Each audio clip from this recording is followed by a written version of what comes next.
दुनिया का नशा प्यारे नशा सबसे रंगीला है और मैं करूँ तो सारा करेक्टर ढीला है। तो यह जो है सटीक बैठता है बीपीएससी आयोग शिक्षा विभाग के द्वारा जो शिक्षक भर्ती में जो प्रक्रियाएं किए जा रहे हैं और जितना तंग किया जा रहा है, और जब उस पर कोई शिक्षक या कोई शिक्षक अभ्यर्थी जब आवाज उठाता है तो उसको प्रतिनिधित्व किया जाता है, सौ पर भी जाता है बीपीएससी आयोग के द्वारा भी और शिक्षा विभाग के द्वारा भी। उसे टर्मिनेट कर दिया जा रहा है, सस्पेंड किया जा रहा है। इससे लेकर के आप देखें कि विभिन्न पार्टियों के जो एमएलसी थे वे लगभग 25 की संख्या में जाकर के राज्यपाल से मिले, राज्यपाल के द्वारा शिक्षा विभाग के सचिव को लेटर लिखा गया है कि इस प्रकार से जो भी लेटर जारी किए जा रहे हैं वो असंवैधानिक है, ऐसा नहीं होना चाहिए। किसी को आप अभिव्यक्ति की आज़ादी नहीं छीन सकते, जीवन का अधिकार नहीं छीन सकते हैं, उनका बोलने का अधिकार है, वो बोल सकते हैं, अपनी बातों को रख सकते हैं। और बातों को रखने के लिए जो है सोशल मीडिया एक माध्यम है जिसके माध्यम से जो है सरकार तक उनकी बात पहुंच पाएगी। अब उसी पर प्रतिबंध लगा देंगे कि आप जो है सोशल मीडिया पर कुछ बोल नहीं सकते हैं, कोई पोस्ट नहीं कर सकते हैं, किसी के पोस्ट पर आप लाइक कमेंट नहीं कर सकते हैं। तो यह क्या है? यह तो पूरी तरह से जो है 21वीं सदी में एक बहुत बड़ा जो है असंजोग है, दुर्भाग्य है कि ऐसा करने से जो है रोका जा रहा है।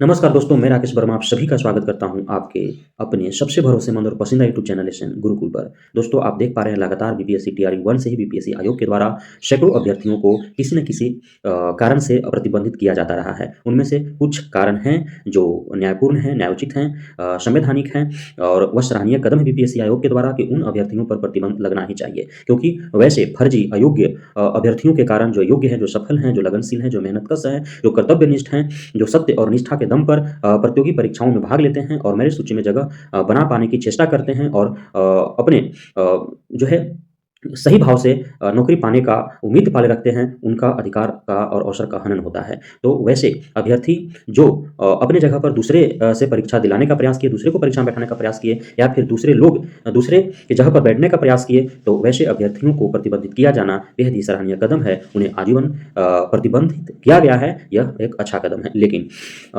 वैसे सैकड़ों हजारों अभ्यर्थी जिनमें से किसी को 1 साल के लिए, किसी को 3 साल के लिए, किसी को 5 साल के लिए प्रतिबंधित किया गया है, उनमें से बहुत ऐसे अभ्यर्थी हैं जो अज्ञानतावश जो है वे गलती कर बैठे हैं। वह उनका मानवीय भूल कहा जा सकता है, क्योंकि बीपीएससी आयोग शिक्षा विभाग या किसी भी आयोग विभाग के प्रत्येक नियमों, कानूनों, प्रत्येक टर्म्स एंड कंडीशन को आम इंसान का, आम अभ्यर्थी को जान पाना बहुत ही मुश्किल है। नहीं जान पाते हैं कि आपका क्या नियम कानून का टर्म कंडीशन है, आप किस आधार पर मेरिट लिस्ट तैयार कर रहे हैं, कैसे आप कट ऑफ बना रहे हैं।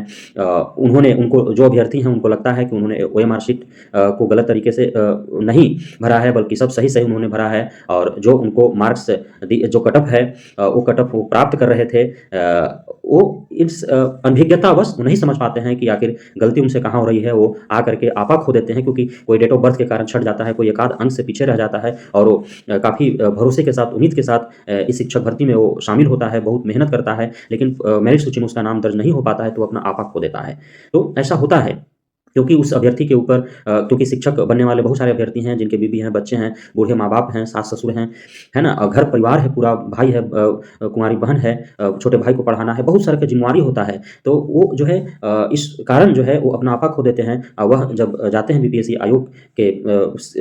आयोग में जो सक्षम पदाधिकारी होते हैं उनसे मिलने के लिए, उन्हें मिलने नहीं दिया जाता है, बाहर गेट पर खड़े रहते हैं। उसी समय कोई मीडिया वाला, कोई यूट्यूबर जाता है, उनसे पूछता है कि आप क्यों आए हैं, क्या कारण है, क्या आपका दिक्कत क्या हो गया है। तो उसमें जो है वो प्रश्नों में उलझ करके और वो जो है अपने अंदर की बातों को जो है वो सोशल मीडिया पर रख देते हैं। और जब यह बात बीपीएससी आयोग तक पहुंचती है तो उसे लगता है कि उसका जो कैरेक्टर है, यानी कि जो उसका चरित्र है बीपीएससी आयोग का, वह धूमिल हो रहा है और वह उन अभ्यर्थियों पर प्रतिबंधित लगा देता है। जो मुझे लगता है, हो सकता है आपके नियमानुसार यह कार्य सही हो, लेकिन मानवीय दृष्टि से या फिर नैतिकता के आधार पर यह सही नहीं है, क्योंकि अब प्रत्येक वर्ष जो है शिक्षक भर्ती परीक्षाओं का आयोजन होना है। बीपीएससी आयोग खुद जो है ट्वीट के माध्यम से यह जानकारी प्रदान की है कि प्रत्येक वर्ष व अगस्त माह में, अर्थात 2024 के अगस्त में भी बीपीएससी टीआरई का आयोजन होना है, जिसमें 1 लाख के आसपास फिर पुनः जो है रिक्तियां दी जाएगी। और जिनका बीपीएससी टीआरई 1 में नहीं हो पाया, टीआरई 2 में नहीं हो पाया, वे आगामी भर्तियों के लिए खुद को तैयार करेंगे।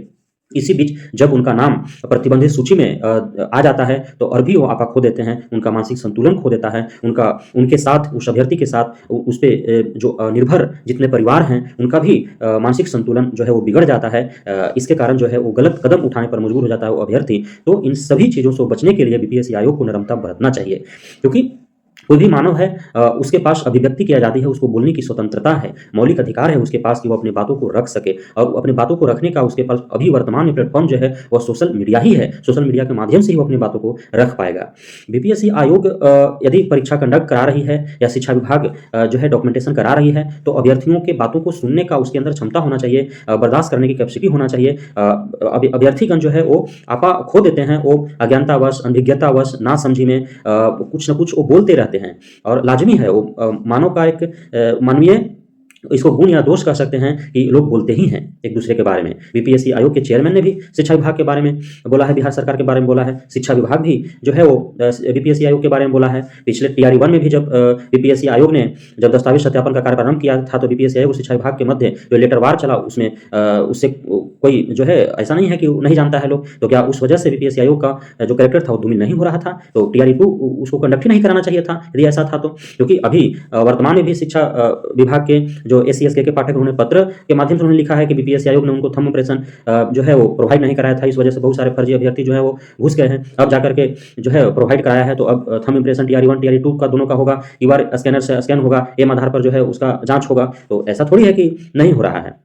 तो विभागीय भी तो जो है मतभेद देखने को मिल ही रहे हैं, लेकिन जब जब गलतियां करते हैं बीपीएससी आयोग और शिक्षा विभाग जब खुद गलती करती है, तो फिर उसको न तो कोई शोकॉज देता है और न ही उसे प्रतिबंधित किया जाता है, न ही किसी प्रकार कार्रवाई होता है। लेकिन जब अभ्यर्थीगण किसी प्रकार की कोई अज्ञानतावश, अनभिज्ञतावश, नासमझी में या आपा खो देते हैं, तो कोई भूल कर बैठते हैं, तो उसको लेकर के उनको जो है प्रतिबंधित कर दिया जा रहा है। तो यह नैतिकता के आधार पर, मानवता के आधार पर जो है सही फैसला नहीं है मेरे हिसाब से। हो सकता है नियमतः वह सही हो, लेकिन बीपीएससी आयोग की इस पर नम्रता बरतना चाहिए और जिन्हें 1 साल, 3 साल या 5 साल की प्रतिबंधित किया गया है, वो कोर्ट का दरवाजा खटखटा सकते हैं, अपने जो है बातों को रख सकते हैं या बीपीएससी आयोग को आवेदन दे सकते हैं, मेल कर सकते हैं, शिक्षा विभाग को, सचिवालय को मेल कर सकते हैं, बिहार सरकार से गुहार लगा सकते हैं कि उन्हें जो है उन पर से प्रतिबंधन हटाया जाए, ताकि वो बीपीएससी टीआरई में वो सम्मिलित हो सके और उनका भविष्य उज्जवल हो सके। उनका वही एकमात्र जो है अपने घर परिवार का दीपक है, जिसे बुझने से बचाया जाए और उन पे जो भी निर्भर है, उनके बीवी बच्चे, माता पिता, सास ससुर, छोटा भाई, कुंवारी बहन, उन सबका जो है जीवन सही से जीवन यापन हो सके, सभी का जो है बेड़ा पार लग सके, बूढ़े माँ बाप का दवा खरीदा सके, कुंवारी बहन का शादी हो सके, छोटा भाई का पढ़ाई का खर्चा वो उठा सके, अपने बीवी बच्चा का खर्च वो उठा सके, तो इसलिए उनके अवसर व अधिकार का हनन न हो। तो इस प्रकार जो थोड़ा बहुत भूल की वजह से जिनको जो है प्रतिबंधित किया गया, उन पर नम्रता बरतना चाहिए। मुझे मेरे तरफ से यह जो है सभी जो प्रतिबंधित शिक्षक अभ्यर्थी उनकी तरफ से मैं जो है बीपीएससी आयोग, शिक्षा विभाग, बिहार सरकार से यह प्रार्थना करता हूँ, निवेदन करता हूँ कि उन पर नम्रता बरते जाना चाहिए। तो कुल मिलाकर जो है आपने देखा कि बीपीएससी आयोग या शिक्षा विभाग और शिक्षा विभाग टीआरई 1 में भी इतने सफल व चयनित अभ्यर्थियों को ट्रेनिंग के नाम पर, तो ओरिएंटेशन के नाम पर तरह तरह के जो है नियम कानून थोपे जाते हैं। रोज शाम को कुछ और लेटर आता है, सुबह कुछ और लेटर आता है, उन्हें क्या परेशानी हो रही है यह नहीं देखा जाता है। बहुत लोगों को जो है आपाधापी में एक्सीडेंट हो जा रहा है, भीड़ होने की वजह से जो है दर्जनों शिक्षक अभ्यर्थी बेहोश हो जा रहे हैं, दूध मुँहे बच्चे को लेकर के जो है शिक्षक अभ्यर्थी जा रहे हैं काउंसलिंग के लिए, उनके लिए कोई अलग से व्यवस्था नहीं है। जब वो ट्रेनिंग सेंटर में जाते हैं, डाइट या बीआरसी में कहाँ वो रहेंगे, क्या खाएंगे, डाइट में तो खैर आवश्यक व्यवस्था है, लेकिन यदि कोई डाइट में दूध मुहा बचा जाता है तो उसके साथ कोई जो है साथ में रहने के लिए किसी को नहीं दिया जाता। इस सब के लिए कोई जो है अलग से नोटिस या लेटर नहीं जारी किया गया कि इनको किस प्रकार से जो है इनके साथ व्यवस्था बनाई जाए। तो बहुत सारे कमियां हैं। किसी का बीच में एक्सीडेंट हो जाता है तो उसे काउंसलिंग के लिए क्या प्रावधान है, क्योंकि वो काउंसलिंग में पहुंच नहीं पाएगा। पिछले बार आपने देखा था कि एक जो है काउंसलिंग में वो जो है प्रेग्नेंट थी, डिलीवरी प्रसूति अवस्था में थी, वो वहाँ पे जाकर के जो है वो उसका काउंसलिंग हुआ था। तो ये सारी कमियां तो देखने को मिल ही रही है। आप विद्यालय में किसी को भेजा जाता है, कोई महिला है, कोई पुरुष है, कि कोई छोटा बच्चा के साथ महिला जा रही है, अब वो कहाँ रहेगी, कैसे रहेगी, कोई इस पर सरकार को ध्यान नहीं है और उससे बस ओरिएंटेशन लेटर थमा करके भेजा जाता है कि आप इस ब्लॉक में जाइए। वो ब्लॉक में जाने के बाद वहाँ बीआरसी से कहा जाता है कि आप इस विद्यालय में जाइए। अब वहाँ कैसे रहे, क्योंकि हफ्ता दिन 10 दिन का बात होता है, फिर वहाँ से कहीं और भेजा बिरमन करके, फिर वहां से कहीं और भेजा जाएगा। जब तक योगदान स्थायी रूप से नहीं हो जाता है तब तक जो है इधर से उधर उसको खदेड़ा जाता है, भगाया जाता है। लग रहा है कि किसी टीचर का नहीं बल्कि आर्मी का बहाली हो गया है, पुलिस कांस्टेबल का बहाली हो गया है, उसका ट्रेनिंग चल रहा है, यहाँ से वहाँ कसरत करवाया जा रहा है। तो ये सारे गलतियां तो शिक्षा विभाग के द्वारा हो ही रही है। आयोग ने गलती क्या नहीं किया है, एनआईएस को लेकर के उन्होंने तो लिखित दिया था कि 10/8/2017 से पहले का जो भी एनआईएस 18 महीना का है वो मान्य है। उस आधार पर सभी एनआईएस धारी जो है वो परीक्षा में बैठे। अब उसके बाद उन्होंने अपलोड कराया कौन 18 महीना कौन 24 महीना का। उसके बाद धीरे से कह दिया कि हम जो है माननीय सुप्रीम कोर्ट के आदेश का आवेदन नहीं कर सकते हैं, एनआईएस का हम रिजल्ट घोषित नहीं कर सकते हैं। क्या एनआईएस सप्लीमेंट्री रिजल्ट में एनआईएस का रिजल्ट घोषित किया गया। अब वो बेचारे कोई कहीं का है, कोई कहीं का है, कोई 1000 किलोमीटर से दूर, कोई दिल्ली का है, कोई राजस्थान का है, कोई गुजरात का है, कोई हरियाणा का है, कोई पंजाब का है, कोई केरल का है, कोई तमिलनाडु का है, छत्तीसगढ़ का है, कोई बंगाल का है, कोई झारखंड का है। वो आकर के बेचारा यहाँ काउंसलिंग सेंटर पर कि उसका एनआईएस है लेकिन रिजल्ट दिया गया है चूंकि बीपीएससी टीआर 1 में और एनआईएस वालों को बहाली हुई है। अब जब यहाँ काउंसलिंग के लिए आता है तो शिक्षा विभाग मना कर देती है कि एनआईएस वालों का काउंसलिंग नहीं हो पाएगा, तो रिजल्ट फिर क्यों दिया था? तो इस प्रकार से गलतियां क्या बीपीएससी आयोग शिक्षा विभाग नहीं कर रही है? इन गलतियों के लिए उनको कौन जो है सौकौट देगा, कौन प्रतिबंधित करेगा, कौन क्या कार्रवाई होगा?